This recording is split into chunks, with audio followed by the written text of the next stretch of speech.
ಎಲ್ಲರಿಗೂ ನಮಸ್ಕಾರ. ಇವತ್ತು ನಮ್ಮ ಜೊತೆ ನಟ, ರಾಜಕಾರಣಿ, ರಂಗಕರ್ಮಿ, ಮುಖ್ಯಮಂತ್ರಿ ಚಂದ್ರು ಅವರಿದ್ದಾರೆ. ಬನ್ನಿ ಅವ್ರನ್ನ ಮಾತಾಡ್ಸೋಣ. ಹೇಗಿದ್ದೀರಾ ಸರ್? ತುಂಬಾ ಚೆನ್ನಾಗಿದ್ದೀನಮ್ಮ. ಯಾರಾದ್ರೂ ಹೊಸಬ್ರು ಸಿಕ್ಕಾಗ ನೀವು ಅವರಿಗೆ ನಾನು ಮುಖ್ಯಮಂತ್ರಿ ಚಂದ್ರು ಅಂತ ಪರಿಚಯ ಮಾಡ್ಕೊಡ್ತೀರಾ? ಆಗ ಅವರು ಕ್ಯಾಬಿನೆಟ್ ಮಂತ್ರಿಗಳು ಎಲ್ಲಿದ್ದಾರೆ ಅಂತ ಕೇಳಿದ್ದುಂಟಾ? ಬೇಕಾದಷ್ಟು ಸತಿ ಆಗಿರುತ್ತೆ. ಓಕೆ, ನಾನು ಅವಾಗ ಹೇಳ್ತೀನಿ, ಇಲ್ಲ ಡೈಲಿ ವೇಜಸ್ ಮೇಲೆ ತಗೊಂಡಿದ್ದೀನಿ ನಾನು ಎಲ್ರೂ. ಅವ್ರು ಬೆಳಿಗ್ಗೆ ಇರ್ತಾರೆ, ಸಾಯಂಕಾಲ ಹೋಗ್ಬಿಡ್ತಾರೆ, ಜ್ಞಾಪಕ ಇರಲ್ಲ ಹೆಸರು ಅಂತ ಹೇಳ್ತೀನಿ. ಓಕೆ. ನೀವು ನಿಜವಾಗಿಯೂ ಕರ್ನಾಟಕಕ್ಕೆ ಒಂದು ದಿನ ರಿಯಲ್ ಸಿಎಂ ಆದ್ರೆ ಯಾವ ನಟನಿಗೆ ಯಾವ ಖಾತೆಯನ್ನ ಕೊಡ್ತೀರಾ? ಇಲ್ಲ, ಒಂದು ಸಿನಿಮಾ ಮೊದಲನೇ ದಿವಸ ನಾನು ಯಾವ ಖಾತೆನೂ ಹಂಚೋದಕ್ಕೆ ಹೋಗಲ್ಲ. ಯಾಕೆಂತಂದರೆ ಒಂದೇ ದಿವಸ ಇರೋದ್ರಿಂದ, ಸರಿ ಸಾಯಂಕಾಲ ನನ್ನ ಪೋಸ್ಟ್ ಹೋಗೋದ್ರಿಂದ ನಾನು ಸುಮ್ಮನೆ ಅಲ್ಲಿ ದೇವ್ರಿಗೆ ಇವ್ರು ನಮಸ್ಕಾರ ಕಾಲ ಕಾಣೋದು ಬಿಡ್ತೀನಿ. ಓಕೆ. ಸಿನಿಮಾಗಳಲ್ಲಿ ಆಕ್ಟ್ ಮಾಡುವಾಗ ನೀವು ವಿಲನ್ ರೋಲ್ ಮಾಡಿದ್ದೇ ಜಾಸ್ತಿ. ಅದರಲ್ಲೂ ನಿಮ್ಮ ಡೈಲಾಗ್ ಡೆಲಿವರಿ ಅಂತೂ ಸಿಕ್ಕಾಪಟ್ಟೆ ಚೆನ್ನಾಗಿದೆ. ಅದನ್ನ ತುಂಬಾ ಜನ ಇಷ್ಟಪಟ್ಟಿದ್ದಾರೆ. ನೀವು ಮನೆಗೆ ಒಂದಿನ ಲೇಟಾಗಿ ಹೋಗ್ತೀರಾ, ಡೋರ್ ಮುಂದೆ ನಿಮ್ಮ ಹೆಂಡತಿ ಇರ್ತಾರೆ, ಆಗ ಕೂಡ ವಿಲನ್ ಡೈಲಾಗ್ ಹೇಳಿದ್ದುಂಟಾ? ಇಲ್ಲ, ಅದೆಲ್ಲ ಮಾಡೋದಿಲ್ಲ. ಮತ್ತು ಸ್ವಲ್ಪ ಸ್ಮೆಲ್ ಮಾಡ್ತಾರೆ, ಯಾವ ಸ್ಥಿತಿಲಿ ಬಂದವರು ಇವರು ಅಂತ. ಅದು ನೆಟ್ಗಿದ್ರೆ ಆರೋಗ್ಯವಾಗಿರ್ತೀವಿ, ನೆಟ್ಗಿಲ್ದಿದ್ರು ಸ್ವಲ್ಪ ಜಗಳ ಆಗುತ್ತೆ. ಓಕೆ. ಮುಖ್ಯಮಂತ್ರಿ ನಾಟಕವನ್ನ ಸಾವಿರಾರು ಬಾರಿ ಮಾಡಿದೀರಾ. ಸಾವಿರಾರು ಬಾರಿ ಮಾಡಿದಾಗ್ಲೂ ಜನ ಅಷ್ಟೇ ಪ್ರೀತಿಯಿಂದ ನೋಡಿ ಮೆಚ್ಕೊಂಡಿದ್ದಾರೆ. ನಾಟಕ ಮಾಡುವಾಗ ಒಂದಿನ ಡೈಲಾಗ್ ಮರ್ತೋಗುತ್ತೆ, ನೀವೇ ನಿಮ್ದೇ ಆದಂತ ಒಂದು ಡೈಲಾಗ್ ಅನ್ನ ಹೇಳ್ತೀರಾ, ಆಗ ನಾನೇ ಮುಖ್ಯಮಂತ್ರಿ, ನಂದೇ ರೂಲ್ಸ್ ಅಂತೆಲ್ಲ ಹೇಳಿದ್ದುಂಟಾ? ಈ ನಾಟಕ ಸೋಷಿಯಲ್ ನಾಟಕ, ಸಾಮಾಜಿಕ ನಾಟಕ, ಆಮೇಲೆ ಪ್ರಸ್ತುತ ರಾಜಕಾರಣಕ್ಕೆ ರಿಲೆವೆಂಟ್ ಆಗಿರ್ತಕ್ಕಂಥ ನಾಟಕ. ಸಂದರ್ಭೋಚಿತವಾಗಿ ಮರೆತಿರೋದನ್ನು ಯಾರಿಗೂ ಗೊತ್ತಾಗದೇ ಇರೋ ಥರ ಇವತ್ತಿನ ಸಂದರ್ಭದ ಸನ್ನಿವೇಶಗಳನ್ನು ಸೇರಿಸ್ಕೊಂಡು ನಾಟಕ ಮಾಡ್ತಾ ಇರ್ತೀನಿ.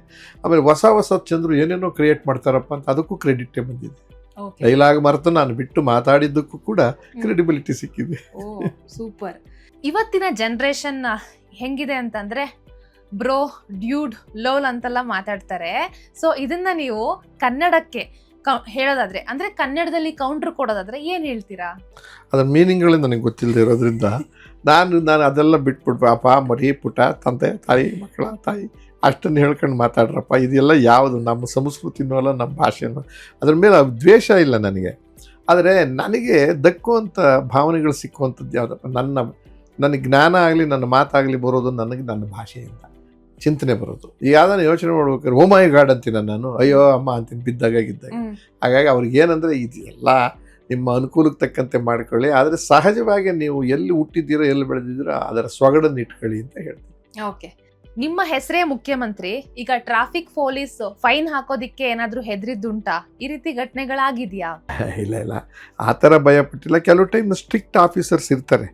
ಏನಾದ್ರು ನಾನು ಬೆಲ್ಟ್ ಹಾಕ್ಕೊಂಡು ಕೂತಿದ್ರೆ, ಕಾರ್ ನಾನು ಡ್ರೈವ್ ಮಾಡಲ್ಲ, ಕೂತಿದ್ರೆ ಅಥವಾ ನಮ್ಮ ಡ್ರೈವರ್ ತಪ್ಪು ಮಾಡಿದ್ರೆ ನಿಲ್ಲಿಸ್ತಾರೆ. ನಿಲ್ಲಿಸಿದ ತಕ್ಷಣ ಏನು ಸರ್ ನೀವು ಹೀಗೆ ಮಾಡ್ತೀರಲ್ಲ, ಇಲ್ಲಪ್ಪ ಫೈನ್ ಎಷ್ಟಿದೆಯೋ ಅಷ್ಟು ಹಾಕ್ಬಿಡು, ತಪ್ಪಾಗಿರೋದು ಸತ್ಯ ತಾನೆ, ಅದರಿಂದ ನೀನು ಯೋಚನೆ ಮಾಡಬೇಡ ಅಂತ ಬಲವಂತವಾಗಿ ಅವ್ರ ಕೈಲಿ ಆ ತಪ್ಪಿಗೆ ಶಿಕ್ಷೆ ಏನು ಬೇಕೋ ಅದು ಕೊಡಿಸ್ತೀನಿ, ಸಾರಿ ಹೇಳ್ತೀನಿ. ಈ ಥರ ಆಗಿದೆ. ಆಮೇಲೆ ಮುಂದೆ ನೆಕ್ಸ್ಟ್ ಟೈಮ್ ಅಂದರೆ ಈ ಥರ ಸೆಲೆಬ್ರಿಟಿ ಆದಂಥವ್ರು ಯಾವುದೇ ಕಾರಣಕ್ಕೂ ಸಾರ್ವಜನಿಕರಿಗೆ ಮಾದರಿಯಾಗಿರಬೇಕೇ ಹೊರತು ನಾವು ಮಾದರಿ ಅಲ್ಲದೆ ಇರ್ತಕ್ಕಂಥ ರೀತಿಯಲ್ಲಿ ವರ್ತಿಸಬಾರ್ದು. ಅದನ್ನು ಎಲ್ಲ ಸೆಲೆಬ್ರಿಟಿಗೂ ಹೇಳ್ತೀನಿ. ಹಾಗಂತ ಬೇಜವಾಬ್ದಾರಿದ್ರೆ ನಡೆಯುತ್ತೆ, ರಾಂಗ್ ರೂಟಲ್ಲಿ ಹೋಗ್ಬೋದು, ಇವೆಲ್ಲ ಮಾಡಬಾರ್ದು. ಎಲ್ಲರಿಗೂ ಒಂದೇ, ಸಾರ್ವಜನಿಕವಾಗಿ ನಾವೆಲ್ಲರೂ ಒಂದೇ. ಓಕೆ ಸರ್, ಈಗ ಧಾರಾವಾಹಿಗಳಲ್ಲಿ ಆಲ್ಮೋಸ್ಟ್ ತಾತನ್ ಕ್ಯಾರೆಕ್ಟರ್ ಅದು ತುಂಬಾ ಸ್ಟ್ರಿಕ್ಟ್ ಯಜಮಾನನ ಪಾತ್ರವನ್ನ ನಿಭಾಯಿಸ್ತಾ ಇದ್ದೀರಿ. ಇದು ಹೇಗೆ ಅನ್ನಿಸ್ತಾ ಇದೆ ನಿಮಗೆ? ಖುಷಿ ಆಗ್ತದೆ. ಯಾಕೆಂದರೆ ನನ್ನ ಸಿನಿಮಾಗಳಲ್ಲಿ ಏನಾಗಿತ್ತು, ಬಹುತೇಕ ಒಂದು 200 ಪಿಕ್ಚರು ಭಾಳ ಕೆಟ್ಟ ವಿಲನ್ ಪಾತ್ರಗಳನ್ನೇ ಮಾಡಿದ್ದೆ. ಸಾರ್ವಜನಿಕರ ಅಭಿಪ್ರಾಯದಲ್ಲಿ ಎಲ್ಲೋ ಒಂದು ಕಡೆ ಇವ್ನು ಹಿಂಗೆ ಇದ್ದಾನೇನೋ ಅನ್ನೋ ಕಲ್ಪನೆ ಬರೋ ಮಟ್ಟಕ್ಕೆ ಅದಾದಮೇಲೂ ಬದಲಾಯಿಸ್ಕೊಂಡು ಬಂದೆ. ಅಟ್ಲೀಸ್ಟ್ ಈಗ ಮನೆಗೆ ತಲುಪ್ತಾ ಇರೋ ಧಾರಾವಾಹಿಗಳಲ್ಲಿ ನನಗೆ ಪಾಸಿಟಿವ್ ರೋಲ್ಗಳು ಸಿಗ್ತಾ ಇತ್ತು, ಮಾಡ್ತಾ ಇದ್ದೀನಿ. ಆವಾಗ ಇನ್ನೂ ಹೆಚ್ಚು ಹತ್ರ ಆಗ್ತಾ ಇದ್ದೀನಿ ಅಂದರೆ ಎಲ್ಲ ವರ್ಗದ ಜನರಿಗೂ ನಮ್ಮವನೇನೋ ಇವನು ನಮ್ಮನೆಯವನೇನೋ ಅನ್ನೋ ರೀತಿಯಲ್ಲಿ ಭಾವಿಸೋ ಥರದಲ್ಲಿ ಪ್ರೀತಿಸೋದಕ್ಕೆ ಸಾಧ್ಯ ಆಗಿದೆ ನನ್ನ ಅಭಿನಯದಿಂದ. ಅಗ್ನಿಸಾಕ್ಷಿ ಧಾರಾವಾಹಿಯಲ್ಲಿ ಸಾವಿರಾರು ಕಂತುಗಳಲ್ಲಿ ನಿಮ್ಮನ್ನ ನಾವು ನೋಡಿದೀವಿ. ಆಮೇಲೆ ಸಿದ್ದರಾಮ ಧಾರಾವಾಹಿಯಲ್ಲೂ ನೋಡಿದೀವಿ, ಈಗ ಭಾಗ್ಯಲಕ್ಷ್ಮಿ ಧಾರಾವಾಹಿಯಲ್ಲೂ ನೋಡ್ತಾ ಇದೀವಿ. ತುಂಬಾ ಖುಷಿ ಆಗತ್ತೆ. ಅದ್ರ ಜೊತೆಗೆ ಏನಾದ್ರು ಒಂದು ಮಕ್ಕಳ ಜೊತೆಗೆ ಏನಾದ್ರು ನಿಮ್ದು ಕಾಂಬಿನೇಷನ್ ಇತ್ತು ಅಂತಂದ್ರೆ ಅದು ಇನ್ನೂ ತುಂಬಾ ಚೆನ್ನಾಗಿ ಬರ್ತಿದೆ, ವೀಕ್ಷಕರಿಗೆ ಇಷ್ಟ ಆಗತ್ತೆ. ಏನ್ ಹೇಳ್ತೀರಿ? ಇಲ್ಲ, ಅದನ್ನ ನಾನು ಮನಸ್ಸಿನಲ್ಲಿ ತಲೆ ಮಾಡ್ತೀನಿ. ಯಾಕೆಂದ್ರೆ ತಾತ ಮೊಮ್ಮಕ್ಕಳ ಕಥೆ ಇದೆಯಲ್ಲ, ಪ್ರತಿಯೊಂದು ಮನೆಯಲ್ಲಿ ಯಾವುದೇ ಭಾಷೆಗಿರಲಿ ಅದರ ಬಾಂಧವ್ಯನೇ ಬೇರೆ. ತಾತ ಮೊಮ್ಮಗನಿಗೆ ತಾತನ ಮೊಮ್ಮಗನೇ ಆಗ್ಬಿಡ್ತಾರೆ, ಅಂದರೆ ಮೊಮ್ಮಕ್ಕಳೇ ಆಗ್ಬಿಡ್ತಾರೆ. ಅಂದರೆ ಅವರಿಗೆ ನಾನಾ ಥರದ ಕಿರುಕುಳ ಮನೇಲಿ ಬೇರೆಯವ್ರು ಕೊಟ್ಟಿದ್ದಾಗ ಸಾಂತ್ವನ ಮಾಡೋನವನು ತಪ್ಪು ಮಾಡಿದಾಗ ಕ್ಷಮಿಸೋನವನು. ಹಾಗಾಗಿ ಅದು ನೋಡೋರಿಗೆ ಭಾಳ ಮಜಾ ಸಿಗುತ್ತೆ, ಖುಷಿ ಸಿಗುತ್ತೆ. ಆಮೇಲೆ ಅಷ್ಟು ಸದೃವಾಗಿ ಅಪ್ಪ ಅಮ್ಮನ್ನು ಮಾತಾಡಿಸ್ದೆ ಬಂದು ಮಾತಾಡ್ಸೋದು ತಾತದಿರ್ನೆ, ಅವರು ಕೇಳ್ಕೊಳ್ಳೋದು ತಾತದಿರ್ನೆ. ಸೊಲ್ಯೂಷನ್ ಕೊಡ್ತಾನೆ, ತಪ್ಪಿರ್ಲಿ ಗಿಪ್ಪಿರ್ಲಿ ಒಂದು ಸೊಲ್ಯೂಷನ್ ಕೊಡ್ತಾನೆ, ತೃಪ್ತಿಕರವಾದ ಸೊಲ್ಯೂಷನ್ ಕೊಡ್ತಾನೆ. ಅವ್ರು ಆಮೇಲೆ ನನ್ನ ಬೈತಾರೆ, ಈ ಥರ ನೀವು ಮಾಡಿ ತಪ್ಪು ಅದು ಇದ್ಗೇಳಿ ಮಕ್ಕಳು ಅಂತಾರೆ. ಹಾಗಾಗಿ ಭಾಳ ಹತ್ರ ಆಗ್ತದೆ.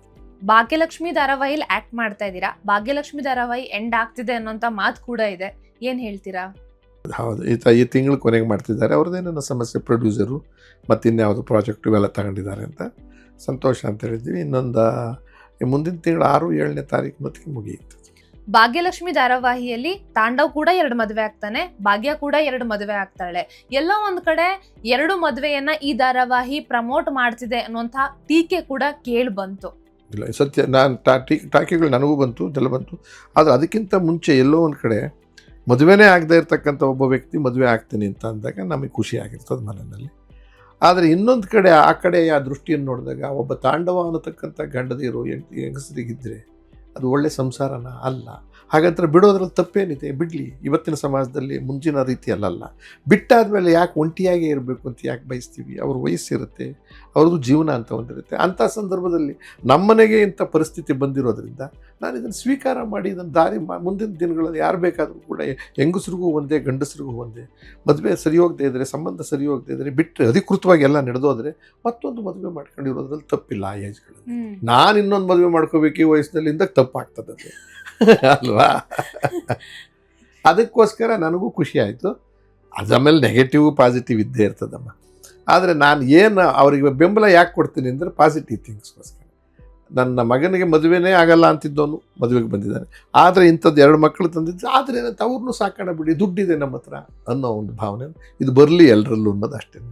ಈಗ ಬುದ್ಧಿ ಬಂದ ಮಕ್ಕಳ ಮುಂದೆ ಮದುವೆ ಆದಾಗ ಮಕ್ಕಳಿಗೆ ಯಾವುದೋ ಒಂದು 3ನೇ ವ್ಯಕ್ತಿಯನ್ನ ನನ್ನ ಅಪ್ಪ ಅಥವಾ ನನ್ನ ತಾಯಿ ಅಂತ ಒಪ್ಕೊಳ್ಳೋದು ತುಂಬಾ ಕಷ್ಟ ಆಗುತ್ತೆ. ಸೆನ್ಸಿಟಿವ್ ವಿಚಾರ ಇದು, ಸೆನ್ಸಿಟಿವ್. ಅದನ್ನು ಮದುವೆಗೆ ಮುಂಚೆ ಆಗೋರು, ಲವ್ ಮಾಡಿರೋ ಅವರಿಬ್ಬರು ಕೂತು ಯೋಚನೆ ಮಾಡಬೇಕಾಗುತ್ತೆ. ಮತ್ತು ಅವ್ರನ್ನ ಕುಂಡ್ರಿಸ್ಕೊಂಡು ಕನ್ವಿನ್ಸು ಮಾಡಬೇಕಾಗುತ್ತೆ. ಮತ್ತು ಅವರಿಗೆ ಎಕ್ಸ್ಪ್ಲೈನ್ ಮಾಡೋದು ಸುಲಭ ಅಲ್ಲ. ಆ ಏಜ್ಗಳಲ್ಲಿ ಅವರಿಗೆ ಈ ಥರದ ವಿಚಾರಗಳೆಲ್ಲ ತಲುಪಿಸೋದು ಕಷ್ಟ ಆಗುತ್ತೆ. ಅನಿವಾರ್ಯ. ಅದಕ್ಕೆ ಕುಟುಂಬ ಪೂರ್ತಿ ಸಹಕರಿಸಬೇಕಾಗುತ್ತೆ. ಧಾರಾವಾಹಿ ಸ್ಟಾರ್ಟಿಂಗ್ 3 ತಿಂಗಳು ಚೆನ್ನಾಗಿ ಬರುತ್ತೆ, ಆಮೇಲೆ ಕತೆ ಅಲ್ಲಿ ಇಲ್ಲಿ ಹೋಗುತ್ತೆ ಅಂತ ಕಂಪ್ಲೇಂಟ್ ಇದೆ, ಏನ್ ಹೇಳ್ತೀರಾ? ಇಲ್ಲ, ಅದೆಲ್ಲ ನಾನು ಅನುಭವಿಸಿದ್ದೀನಿ, ನೋಡಿದ್ದೀನಿ. ಒಂದು ಧಾರಾವಾಹಿ ಶುರುವಾದ ತಕ್ಷಣ ಪ್ರಾರಂಭದಲ್ಲಿ ಕಲಾತ್ಮಕವಾಗಿ ಶುರುವಾಗಿ ಬಹಳ ಜನಕ್ಕೆ ತಲುಪಿಸ್ತೀವಿ, ವಿಷಯ ಬರುತ್ತೆ. ಆಮೇಲೆ ಅದನ್ನು ಮುಂದುವರ್ಸ್ಕೊಂಡು ಹೋಗೋದು ಯಾಕೆ ಅನಿವಾರ್ಯವಾಗುತ್ತೆ ಅಂದರೆ ವ್ಯಾಪಾರೀಕರಣ ಆಗುತ್ತೆ. ಅಲ್ಲಿಂದ ಆಚೆಗೆ ಪ್ರಾರಂಭದ 60-70 ದುಡ್ಡು ಖರ್ಚು ಮಾಡ್ಕೊಂಡು ಅದಕ್ಕೆ ಕ್ವಾಲಿಟಿ ಕೊಡೋಕ್ಕೆ ಶುರು ಮಾಡ್ತೀವಿ. ಕೊಟ್ಟಾದಮೇಲೆ ದೀರ್ಘಕಾಲ ನಡೆಸಬೇಕಾದ್ರೆ ಹೇಳಬೇಕಾದನ್ನು ಲಂಬಿಸ್ತಾ ಹೋಗ್ತೀವಿ ವಿಚಾರಗಳು. ಅದರಲ್ಲಿ ಏನು ಕಾರಣ ಅಂತಂದರೆ 100, 200, 500, 1000 ಎಪಿಸೋಡ್ ಮಾಡಬೇಕಾದಾಗ ಬೋರ್ ಆಗ್ತಾಯಿದೆ. ನಮ್ಮ ಜೀವನವನ್ನು, ನನ್ನ ಜೀವನವನ್ನು 9ನೇ ವಯಸ್ಸಿನಿಂದ 90ನೇ ವಯಸ್ಸು ತನಕ ಸಿನಿಮಾ ತೆಗೆದ್ರೆ ಹೆಂಗಿರುತ್ತೆ? ಡೀಟೇಲು, ನಾನು ಅಲ್ಲಿ ಅಡವಿದ್ದು, ಕೂತಿದ್ದು, ಟಾಯ್ಲೆಟ್ಗೆ ಹೋಗಿದ್ದು, ನಕ್ಕಿದ್ದು, ಮಲಗಿದ್ದು ತೋರಿಸ್ಕೊಂಡು ಕೂತ್ಕೊಂಡ್ರಾಗಿದ್ದು, ಅದನ್ನು ಜಂಪ್ ಮಾಡ್ಕೊಂಡು ಹೋಗ್ತೀವಿ. ಅದು ಸಿನಿಮಾದಲ್ಲಿ ಸದ್ದು. ಇಲ್ಲಿ ಕೆಲವು ಟೈಮ್ ಅದನ್ನು ಎಳಿತೀವಿ ಅದೇ ಥರದಲ್ಲಿ, ನಿಮಗೂ ಗೊತ್ತಾಗೋ ಥರದಲ್ಲಿ ಎಳಿತೀವಿ. ಅಲ್ಲಿ ಎಲ್ಲೋ ನಿಲ್ಲಿಸ್ತೀವಿ ಒಬ್ಬರೊಬ್ಬಟಾಗಿ, ಕುತೂಹಲ ಬರೋ ಥರದಲ್ಲಿ. ಅದು ಸತ್ಯ ಇದೆ. ಅನಿವಾರ್ಯ. ಇದು ಟಿ ವಿನವರಿಗೆ TRP, ಪ್ರೊಡ್ಯೂಸರಿಗೆ ದುಡ್ಡು ಬರಬೇಕು, ನಮಗೆ ದೀರ್ಘಕಾಲ ನಾವು ಪಾತ್ರ ಮಾಡಿ ದುಡ್ಡು ಇಸ್ಕೋಬೇಕು. ಆ ಜನಗಳಿಗೆ ಕಾಲಹರಣಕ್ಕೆ ಅಂದರೆ ಒಂದು ಮನರಂಜನೆಗೆ ಕೊಡಬೇಕಾಗುತ್ತೆ. ಈಗ ಧಾರಾವಾಹಿ ಸರಿ ಅಂತ ನಾನು ಒಪ್ಕೊಳ್ಳಲ್ಲ. ಓಕೆ, ಈಗ ಧಾರಾವಾಹಿಲಿ ಹೀರೋ ಅಥವಾ ಹೀರೋಯಿನ್ ಪಾತ್ರ ಎಂಡ್ ಆಗತ್ತೆ ಅಂದ್ರೆ ಆ ಹೀರೋ ಹೀರೋಯಿನ್ ಧಾರಾವಾಹಿ ಬಿಡುವಂತ ಪರಿಸ್ಥಿತಿ ಬರುತ್ತೆ. ಇವಾಗ ಆ ಪಾತ್ರವನ್ನ ರಿಪ್ಲೇಸ್ ಮಾಡೋ ಬದಲು ಎಂಡ್ ಮಾಡ್ತಿದ್ದಾರೆ. ಲಾಸ್ ಆಗತ್ತೆ, ಜನ ಇಷ್ಟಪಡಲ್ಲ, ಬೇರೆ ಕ್ಯಾರೆಕ್ಟರ್ನ ಇಷ್ಟಪಡಬೇಕು ಅಂತೇಳಿ. ಕೆಲವೊಂದ್ಸಲ ಈ ಆರ್ಟಿಸ್ಟ್ ಸಮಸ್ಯೆಯಿಂದ ಧಾರಾವಾಹಿ ಮುಚ್ಚುವಂತ ಪರಿಸ್ಥಿತಿ ಕೂಡ ಬಂದಿದೆ, ಎಂಡ್ ಮಾಡೋಂತ ಪರಿಸ್ಥಿತಿ ಬಂದಿದೆ. ಏನ್ ಹೇಳ್ತೀರಾ ಸರ್? ಮೊದಲನೇದಾಗಿ ನೋಡುಗರಿಗೆ ಇದು ಕಾಲ್ಪನಿಕ ಕಟ್ಟುಕತೆಗಳಿವೆಲ್ಲ. ಅದನ್ನು ಸಮಾಜದಲ್ಲಿರೋದನ್ನ ತೋರ್ಸೋಕ್ಕೆ ಪ್ರಯತ್ನ ಮಾಡ್ತೀವಿ. ಸತ್ಯ ಅಂತ ತಿಳ್ಕೊಂಡು ಮನಸ್ಸಿಗೆ ಯಾಕೆ ನೋವು ಮಾಡ್ಕೊತೀರ? ಅದಲ್ಲದೆ ಇನ್ನೊಬ್ಬರು ಬರ್ತಾರೆ, ಇನ್ನೊಬ್ಬರು ಮಾಡ್ತಾರೆ. ನಿಜ ಜೀವನದಲ್ಲಿ ನಿಮ್ಮನ್ನೆಲ್ಲ ಆಗಿರ್ತದಲ್ಲ, ಆ ಘಟನೆಗೆ ನೋವು ಪಡಬೇಕೇ ಹೊರತು ಕತೆ ಒಳಗೆ ಅಲ್ಲೆಲ್ಲೋ ಆಗುತ್ತೆ ಅದು ಬಿಟ್ಟೋದಂತ ನೀವು ಯಾಕೆ ದುಃಖ ಪಡ್ಕೋತೀರಿ? ಅದು ಅನಿವಾರ್ಯವಾಗುತ್ತೆ ಅಲ್ಲಿ. ಯಾಕೆಂದರೆ ದುಡ್ಡು ಹಾಕಿ ದುಡ್ಡಿನ ವ್ಯವಹಾರ ಇರೋದ್ರಿಂದ ಅವನು ಯಾವುದೋ ಕೆಲಸ ಸಿಕ್ತೋ ಇನ್ನೇನಕ್ಕೋ ಹೋಗ್ತಿದ್ದಾಗ ಇನ್ನೊಬ್ಬರನ್ನ ಹಾಕೊಂಡು ಮಾಡೋಕ್ಕೆ ದುಡ್ಡು ಆಗದೆ ಇದ್ದಾಗ ಬಿಟ್ಬಿಡಿ, ಕ್ಲೋಸ್, ಇನ್ನೊಂದು ಹೊಸ್ದಾಗಿ ಗೇಣ ಅಂತ ಹೋಗ್ತಾರೆ. ಹಾಗಾಗಿ ಇದನ್ನು ಸತ್ಯ ಅಂತ ತಿಳ್ಕೊಂಡು ಮನಸ್ಸಿಗೆ ನೋವು ಮಾಡ್ಕೊಳ್ಳೋದು, ಕೊರಗೋದು ಸರಿಯಲ್ಲ ಅಂತ ಹೇಳೋದು ತಪ್ಪಲ್ಲ. ಇದೊಂದು ಪ್ರೋಸೆಸ್ಸು. ಕಾದಂಬರಿ ಓದ್ದಂಗೆ ಓದ್ಕೊಂಡು ನೀವು ಹೋಗ್ಬಿಡ್ಬೇಕಷ್ಟೇ. ಓಕೆ, 200 ಸಿನಿಮಾಗಳಲ್ಲಿ ವಿಲನ್ ರೋಲ್ನ ಮಾಡಿದ್ದೀನಿ ಅಂತ ಹೇಳಿದ್ರಿ, ಇದು ನಿಜವಾಗ್ಲೂ ಎಫೆಕ್ಟ್ ಆಗಿದೆಯಾ ಸರ್? ಅಂದರೆ ತುಂಬ ಕೆಟ್ಟವ್ರು ಇವರು ಅಂತ ಹೇಳಿ ಹೇಳೋದು? ನಾನು ಪಾತ್ರಕ್ಕೆ ಬಂದಾಗ ನನ್ನ ಹತ್ರ ಒಂದು 10-12 ಜನ ನಮ್ಮಲ್ಲಿ ದೊಡ್ಡ ವಿಲನ್ಗಳಿದ್ರು. ಉದಯ್ ಕುಮಾರ್, ಆಮೇಲೆ ಇವರು ವಜ್ರಮುನಿ, ಆಮೇಲೆ ತೂಗುದೀಪ ಶ್ರೀನಿವಾಸು, ಸುಧೀರು, ಆಮೇಲೆ ಇನ್ನೂ ಹೇಳ್ತಾ ಹೋದ್ರೆ ಭಾಳ ಜನ ಇದ್ದಾರೆ. ಅವ್ರು ಅಷ್ಟೂ ಜನದ ಪಾತ್ರಗಳಲ್ಲೆಲ್ಲೋ ಜನಗಳಲ್ಲೂ ಮತ್ತು ಮಕ್ಕಳಲ್ಲಿ ಭಯ ಇರ್ತಿತ್ತು. ಪಾತ್ರಗಳು ಅವ್ರ ರೂಪ ನೋಡಿ, ಅವ್ರ ಡ್ರೆಸ್ ನೋಡಿ, ಕಾಸ್ಟ್ಯೂಮ್ ಇದೆಲ್ಲ ಅಂದಾಗ ವಿಲ್ಲನ್ ಹಿಂಗೇ ಇರಬೇಕು ಅಂತ ಬ್ರ್ಯಾಂಡ್ ಮಾಡಿಬಿಟ್ಟಿದ್ರು. ಈಗ ಕನ್ವೆನ್ಷನಲ್ ಇದನ್ನು ಮಾಡ್ತೀವಲ್ಲ, ಐತಿಹಾಸಿಕದವ್ರು ಸಿಂಹ ಅಂದ್ರೆ ಹಿಂಗೆ ಇದೆ, ಹಂಗೆ ಮಾಡಿಬಿಟ್ಟಿದ್ರು ಅವ್ರನ್ನ. ನಾನು ಬಂದಾದಮೇಲೆ ಆ ಹೊಡೆದಾಟ ಬಡದಾಟ ಎಲ್ಲ ನನಗೆ ಇಷ್ಟ ಆಗ್ತಿರ್ಲಿಲ್ಲ. ಆಮೇಲೆ ಸಹಜತೆಗೆ ದೂರ ಅಂತ ಅನ್ನಿಸ್ತು. ಅವಾಗ ನಾನು ಪ್ರೊಡ್ಯೂಸರ್ ಹತ್ರ ನಾನು ಸ್ವಲ್ಪ ಹೆಸರು ಮಾಡಿದ್ದಾದಮೇಲೆ, ಸರ್ ನಾನೇನು ಸರ್ ಮಾತು ಚೆನ್ನಾಗಿ ಆಡ್ತೀನಿ, ಆಮೇಲೆ ಕೆಟ್ಟ ಕೆಲಸನ ಸುಂದರವಾಗಿರೋರು ಯಾಕೆ ಮಾಡಲ್ಲ ಸರ್, ಆಮೇಲೆ ತುಂಬ ಒಳ್ಳೆತನದಲ್ಲಿರೋರು ಯಾಕೆ ಮಾಡಲ್ಲ ಸರ್, ಚೆನ್ನಾಗಿ ಯಾಕೆ ಮಾಡಲ್ಲ ಸರ್, ಅದೇ ಆಮೇಲೆ ಶಕ್ತಿ ಇಲ್ಲದೆ ಇರೋನು ಯಾಕೆ ಸರ್ ಮಾಡೋದಿಲ್ಲ, ಯಾವಾಗಲೂ ಫೈಟಿಂಗ್ ಮಾಡೋದಾರನ್ನ ಯಾಕೆ ಇರ್ಬೇಕು ಸರ್ ಅಂತ ಎಲ್ಲ ಮಾಡಿ ಉದಾಹರಣೆಗಳು ಕೊಟ್ಟೆ. ಶಕುನಿ ಹೆಂಗಿದ್ದ ಸರ್ ನಿಮಗೆ, ಅವ್ನು ಪಡ್ಕೊಂಡು ಹಿಂಗೇನೋ ಹೇಳ್ಕೊಂಡು ಹೋಗಿ ಮಾಡೋಕ್ಕೆ ಶುರು ಮಾಡಿ ಹಾಸ್ಯ ಮಿಶ್ರಿತ ವಿಲ್ಲನ್ ಮಾಡೋಕ್ಕೆ ಶುರು ಮಾಡಿ. ಆವಾಗ ಏನಾಯಿತು, ಫೈಟಿಂಗ್ ಟೋಟ್ಲಿ ಫೈಟಿಂಗ್ ಹೇಳಿದೆ ನಾನು ಯಾಕೆ ಸರ್ ದುಡ್ಡು ಕೊಟ್ಟು ಇಟ್ಕೊಂಡಿರ್ತೀನಿ ಒಂದು 8 ಜನನ, ಹ್ಞೂ ಅಂತ ಹೊಡಿತಾರೆ ಅವರು, ನಾನು ಮರದಲ್ಲಿ ನಿಂತ್ಕೊಂಡು ಹೊಡಿ ಜಾಸ್ತಿ ತೊಂದರೆ ಆದಾಗ ನಾನೇ ಓಡೋಗ್ಬಿಡೋದು ಇದೆ. ಅದು ಅಭ್ಯಾಸ ಮಾಡಿ ಕೊನೆಗೆ ಬ್ರ್ಯಾಂಡ್ ಅದು ಚೇಂಜ್ ಆಯಿತು. ನನ್ನ ಸಿನಿಮಾಗಳಲ್ಲಿ ನೋಡಿ ಆ ಸೈಡ್ ಬಾಕ್ಸ್ ಇಷ್ಟು ಉದ್ದ ಇರೋದು, ಒಂದು ಚಾಕು ಇರೋದು, ಒಂದು ಇಲ್ಲೊಂದು ಲಂಗಿ ಕಟ್ಕೊಳ್ಳೋವೆಲ್ಲ, ಸೂಟ್ ಹಾಕಿರ್ತೀನಿ, ಜುಬ್ಬ ಪೈಜಾಮ ಹಾಕಿರ್ತೀನಿ, ನಯವಾಗೇ ಮಾತಾಡಿಸ್ತೀನಿ, ಮಾಡೋ ಕೆಲಸ ಮಾಡ್ತಿರ್ತೀನಿ. ಸಕ್ಸಸ್ ಆಯಿತು ಆ ದೃಷ್ಟಿ. ನನ್ನ ಅನುಕೂಲಕ್ಕೆ ಮಾಡೋಕ್ಕೆ ಹೋಗಿ ಅದು ಸಕ್ಸಸ್ ಆಯಿತು. ಜನರು ಸರ್ ಏನು ಹೇಳ್ತಾ ಇದ್ರು? ಆಮೇಲೆ ನನ್ನನ್ನು ವಿಲ್ಲನ್ನಾಗಿ ನೋಡ್ತಾನೆ ಇರಲಿಲ್ಲ. ಹೀರೋನ್ ಎಷ್ಟು ಪ್ರೀತಿಸ್ತಿದ್ರು, ಹೊರಗಡೆ ಹೋದಾಗ ಅಷ್ಟು ಕೆಟ್ಟ ಪಾತ್ರ ಮಾಡಿದ್ರು, ಆದ್ರೆ ಹಾಸ್ಯನೇ ಹೇಳೋರು, ಅದರಲ್ಲಿ ಮಜಾ ಕೊಟ್ಟರು ಸರ್, ಇದು ಚೆನ್ನಾಗಿತ್ತು ಸರ್, ಅದು ಚೆನ್ನಾಗಿತ್ತು ಸರ್. ನೋಡಿದ್ರೆ ಅವಾಗ ನನ್ನ ಕೆಟ್ಟದಾಗ ಕಾಣಿಸ್ಲೇ ಇಲ್ಲ. ಆಮೇಲೆ ಭಾಳ ಜನಕ್ಕೆ ಹೇಳಿದೆ, ನೋಡಿ ಎಲ್ಲರನ್ನೂ ತಗೊತಾರೆ ಜನ, ಅಷ್ಟು ಪ್ರೀತಿಸ್ತಾರೆ, ಅದೆಲ್ಲ ಏನು ತೊಂದರೆ ಇಲ್ಲ ಅಂತ. ಇವತ್ತಿನವರೆಗೂ ವಿಲನ್ನಾಗಿ ನಾನು ನೋಡ್ತಾನೆ ಇಲ್ಲ. ಯಾವ ಊರಿಗೆ ಹೋದರೂ ಕೂಡ ಹಾಸ್ಯದ ಫಸ್ಟ್ ನಕ್ಬಿಡ್ತಾನೆ ನಾನು ನೋಡಿದ ತಕ್ಷಣ. ಯಾಕೆಂದರೆ ಆ ನಾಟಿ ಕೋಳಿ ಸೀನ್ ನೋಡಿದ್ರೆ ಸರ್, ಆ ದೊಡ್ಡಣ್ಣದು ನಿಮ್ಮದು ಸೀನ್ ನೋಡಿದ್ರೆ ಸರ್, ಆಮೇಲೆ ಒಂದು ಅನಂತನಾಗ್ದು ನಾಯಿದು, ಅದು ಯಾವ್ದು ನಾಯಿ ಮುಂಡೆದೆ ಅಂತ ಗಣೇಶನ ಮದುವೆದು, ಅವೆಲ್ಲ ಜ್ಞಾಪಿಸ್ಕೊಂಡು ತೋರಿಸ್ಕೊಂಡು ಹೋಗ್ತಾರೆ ಇದೆಲ್ಲ. ನೀವು ಸಿಕ್ಕಾಪಟ್ಟೆ ವಿಲನ್ ಪಾತ್ರವನ್ನ ಮಾಡಿದೀರಾ, ನಿಮ್ಮ ವೈಫ್ ರಿಯಾಕ್ಷನ್ ಹೇಗಿತ್ತು? ಇಲ್ಲ, ಹೆಂಡತಿಗೆ ಬಹಳ ಗುಮಾನಿನ. ಯಾಕೆಂದರೆ ಆಕೆ ಅರೇಂಜ್ಡ್ ಮ್ಯಾರೇಜ್ ನಮ್ಮದು. ಪಕ್ಕ ಹಳ್ಳಿಯಲ್ಲಿ ಹುಟ್ಟಿ ಬೆಳೆದಂಥ ಒಂದು ಬೆಂಗಳೂರು ನೋಡಿದ್ದೆ ಮದುವೆ ಆಗಿ ಬಂದಮೇಲೆ. ಮದುವೆ ಅಷ್ಟೊತ್ತಿಗಾಲೇ ನಾನು ಸುದ್ದಿಲಿದ್ದೆ ಪ್ರಚಾರ ಮಾಡಿಕೊಂಡು. ಆ ಎಮ್ಮನಿಗೆ ಆ ಗುಮಾನಿ ಅನುಮಾನ ಇರುತ್ತೆ ಅನ್ನೋದು ಅನುಮಾನ ನನಗೆ ಬಂದ ಮೇಲೆ ನಾನೇನು ಮಾಡಿದೆ, ಪ್ರಾರಂಭದ ದಿನಗಳಲ್ಲೇ ನಮ್ಮ ಮನೆಗೆ ನನ್ನ ಪಾತ್ರದ ಮಾಡ್ತಿದ್ನಲ್ಲ ಜೊತೆ ಹೆಣ್ಮಕ್ಳು, ಇವ್ರನ್ನೆಲ್ಲ ಕಾರಲ್ಲಿ ಬಂದಾಗ ಹೋದಾಗ ನಮ್ಮನೆ ಕಾಫಿ ಕುಡಿಯೋಕ್ಕೆ ಇಳಿಸೋದು, ಕರ್ಕೊಂಡೋಗಿ ಡ್ರಾಪ್ ಮಾಡುವಾಗ ಅಲ್ಲಿ ಕುಡಿಸಿ ಪರಿಚಯ ಮಾಡಿಸ್ಬಿಡ್ತಿದ್ದೆ. ಅದಾದಮೇಲೆ ಆಕೆನೇ ಸಿನಿಮಾ ಶೂಟಿಂಗ್ ಕರ್ಕೊಂಡು ಈ ಮಾನಭಂಗದಂಥ ಸೀನ್ಗಳಿಗೆ ಕರ್ಕೊಂಡು ಹೋಗ್ತಿದ್ದೆ ಬೇಕು ಅಂತ. ಅಂದರೆ ಮಾನಭಂಗ ರಿಯಲ್ ಅಲ್ಲ, ಪಾತ್ರಕ್ಕೆ ಹೆಂಗೆ ಮಾಡ್ತೀವಿ ನೋಡುತ್ತೆ. ಇಬ್ಬರು ಆಟೆ ಹೊಡ್ಕೊಂಡು ಕೂತಿರುವ ನಾಟಿ ನಟಿ ಮಮ್ಮ ಹೋಗೋಣ ಏನು ಅಂತ ಅನ್ಕೊಂಡು ಹೋಗಿದ್ದೀವಿ. ಅಲ್ಲೋದ್ರೆ ಅಲ್ಲ. ಆಮೇಲೆ ಹೇಳಿ ನೋಡಿ, ಇಷ್ಟು 25 ಜನ ಲೈಟ್ ಹಾಕಿರ್ತಾರೆ, ಅಲ್ಲಿ ಜನ ನಿಂತಿರ್ತಾರೆ, ಮಾನಭಂಗದ ಹಂಗಲ್ಲ, ಅದ್ರ ಎಫೆಕ್ಟ್ ತೋರಿಸ್ತಾರೆ ಅಷ್ಟೇ ಅಂತ ಹೇಳಿದಾಗ ಅವರೆಲ್ಲರೂ ನನ್ನ ಹೆಂಡತಿಗೆ ಸ್ನೇಹಿತರು ಆಗಿದ್ದರಿಂದ ಆ ಸಮಸ್ಯೆ ಬಗೆಹರ್ತಾರೆ.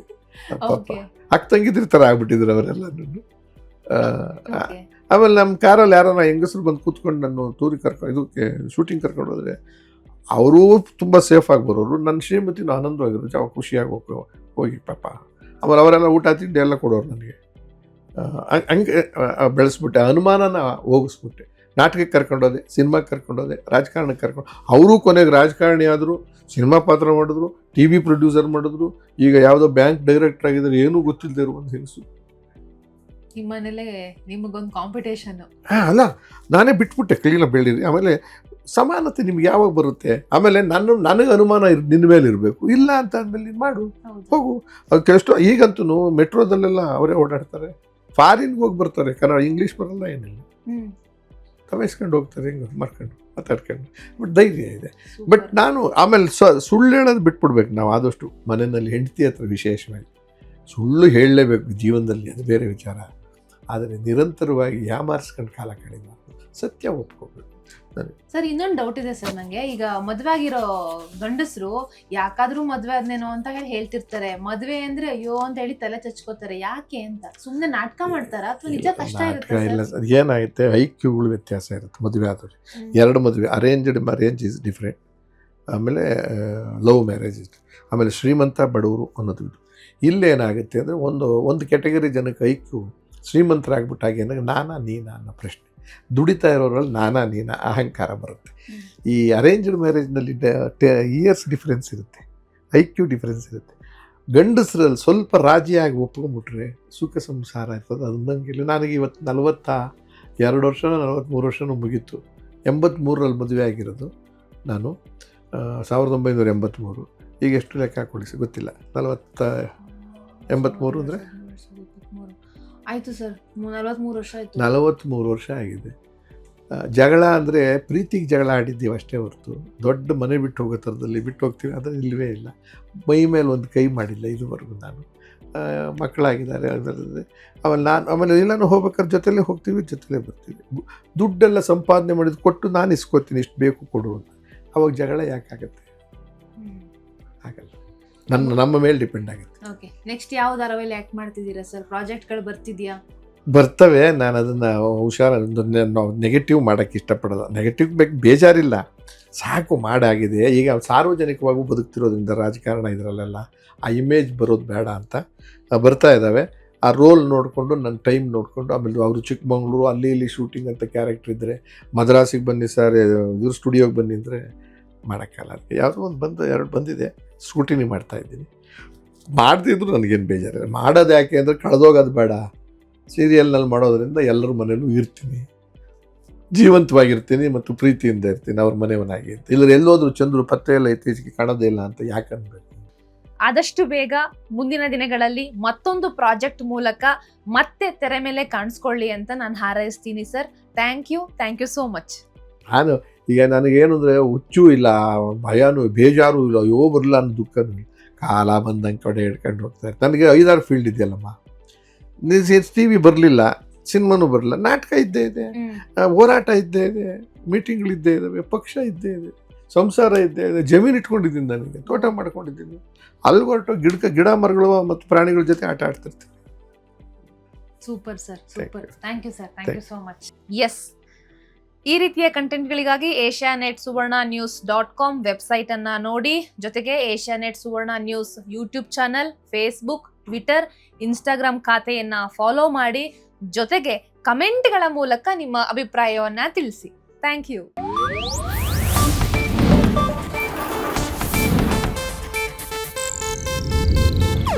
ಇದು ಏಷ್ಯಾನೆಟ್ ನ್ಯೂಸ್ ನೆಟ್ವರ್ಕ್ ಪ್ರಸ್ತುತಿ.